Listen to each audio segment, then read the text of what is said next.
ফ্যাসিবাদী শক্তির পক্ষ থেকে আন্দোলন সংগ্রামের উপর দমন পীড়নের কর্মসূচি নিয়ে পথ চলতে চাইছে, যেভাবে শ্রমকোট তৈরি করেছে দাসত্বের পথে মানুষকে ঠেলে দেওয়ার জন্য, তার বিরুদ্ধে লড়াই সংগ্রাম আমাদের জারি রাখতে হবে। ব্যাপক প্রচার সংগ্রামের মধ্য দিয়ে এর বিরুদ্ধে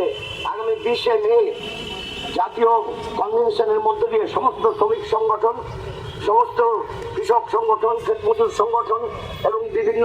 কর্মচারী ফেডারেশন সমূহের ডাকে 20শে মে যে সর্বাত্মক জাতীয় ধর্মঘট আহ্বান করা হয়েছে তাকে সফল করতে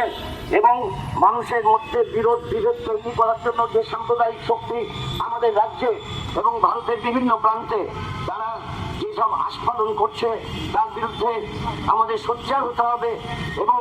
সাম্প্রদায়িক শক্তিকে পরাস্ত করে মানুষের সংগ্রামী ঐক্যকে দৃঢ় করার মধ্য দিয়ে